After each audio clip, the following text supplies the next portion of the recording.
Hey everybody, Ed here with the Digital Digest, and today I wanted to share a quick demonstration and first look at the Sony A7's wireless capability. Both the A7 and A7R, the first full-frame mirrorless interchangeable lens cameras from Sony, have Wi-Fi and NFC on board, which will allow you to pair with Wi-Fi enabled devices. If they do have near-field communication, it'll make that pairing process even more seamless, and then it will allow you to share photos as well as actually take control of the camera. So these are great features, all that originally launched with the NEX5R, a mirrorless interchangeable lens NEX camera over a year ago that I covered, as well as the actual Play Memories application store, which I'd like to say, or I should say I would have liked to have seen mature into a lot more than what's present on the A7 and A7R out of the box. Now, Sony did warn us in advance that we would only be getting access at launch to the smart remote control app, and that warning is accurate, which I'm going to demonstrate right now because I'm going to go ahead and jump into the menu. You can see we've got access to the traditional Wi-Fi controls you'll find in Sony cameras and other competing products. Not that there are any to compete with this because there aren't, but sending to your smartphone, computer, viewing on a TV, which will look great on a 4K TV, but I recommend using the actual HDMI out because you do get a raw and compressed 4K signal there. And then one-touch NFC control, which is going to allow you that once you've done that first pairing with the password, which by the way is case sensitive for you Wi-Fi users, which are basically going to be Apple owners in the majority, since you do not have NFC built in. Android users, on the other hand, many of you will have NFC, many will not. It really depends on your handset. But both work seamlessly. NFC is just going to allow it to launch without you having to go and actually open an application. To be very clear, you do not need to have a Wi-Fi internet connection.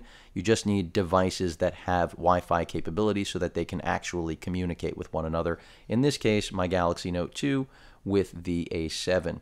Of course, that can also be a tablet. It's really up to you. With that out of the way, let's go ahead and jump up to the application store and go to the introduction.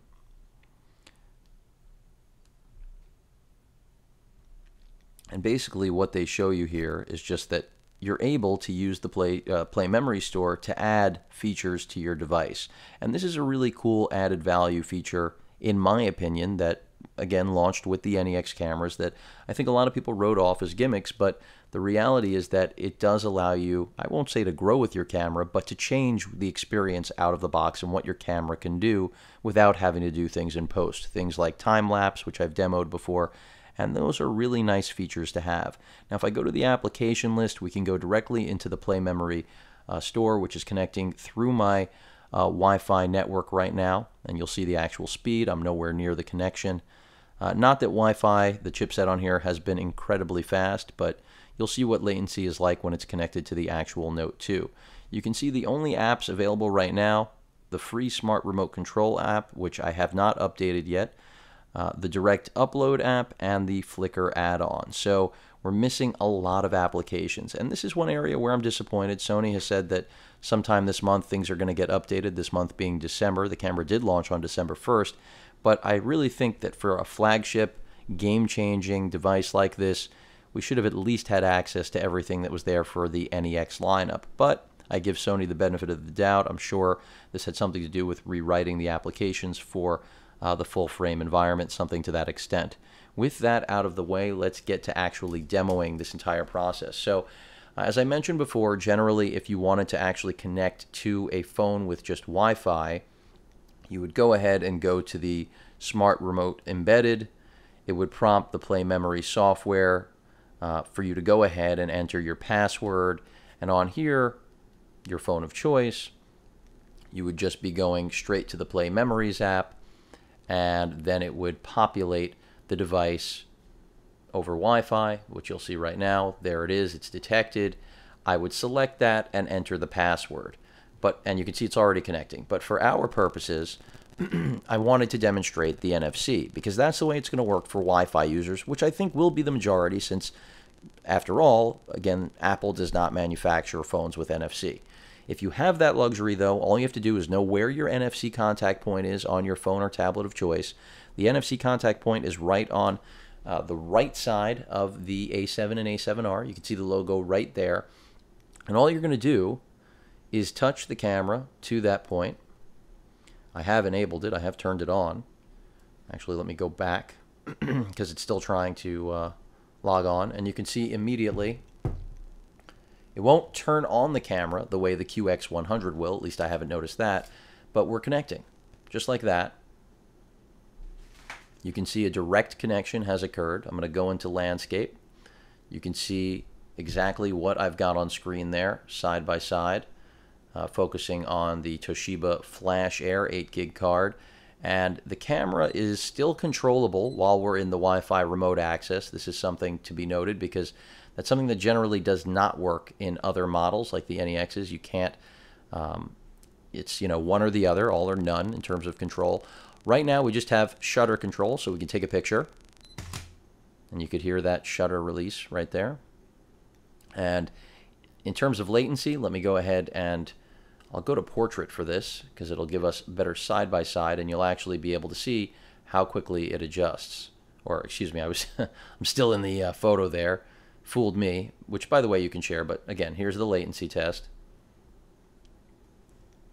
A little bit of lag, but I would say pretty good. I would say pretty good.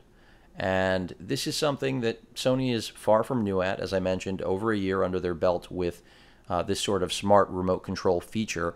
I'd like to see more settings here, and that's something that probably is in the update. Right now we just have self-timer, review, and save options. But hopefully we're going to see a lot more. And that's something Sony has reserved for devices like the QX100, which are all about, you know, remote control use in general, since they aren't complete cameras, they're lens cameras.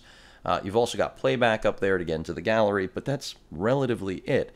And again, if I shoot a photo, you will then be prompted with actual share capabilities. So that's the whole idea here. Works fairly simple. You saw how quickly, or instantly I'll say, we were able to connect.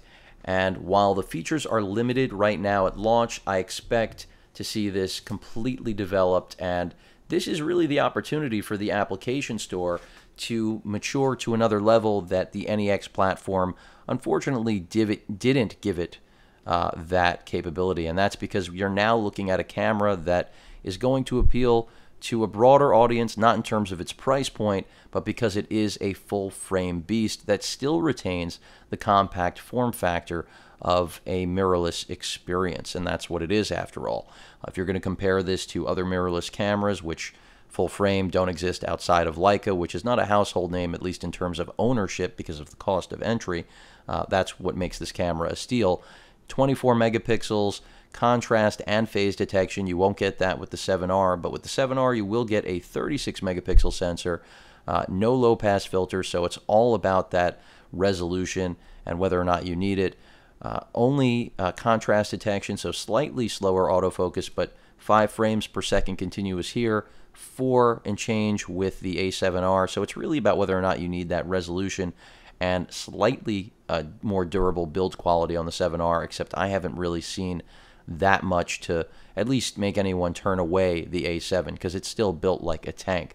Weather sealing on both, phenomenal built-in audio, and just about everything you could possibly want in a camera, let alone something that is this form factor. Not a lot of glass out there right now in terms of the FE lenses, because even though this works around the E-mount, Sony's developing a whole new line of full-frame E-mount lenses, since the current generation is designed for APS-C-sized sensors. So glass is probably the only limitation, but that argument is easily debunked by the fact that with an adapter you can put any legacy glass under the sun on this camera, much like its NEX, I will say, predecessors, because that is the theme here. It's not just another interchangeable lens camera that also happens to be full frame and mirrorless, but in addition it allows you to take that flexibility that was born with the NEX brand between lightweight, incredible photographic capability, but also that flexibility to use any glass, any age. I mean, it's really up to you, as long as you're willing to start using some peaking and manual, which features, which you should be if you're buying into a system that's this expensive. So A7, A7R, game changers, really redefining the landscape of digital imaging. But at this point, I expect nothing less from Sony because they've been doing that for the last couple of years. Any questions or comments, please feel free to post them. And of course, as usual, please feel free to subscribe. Later.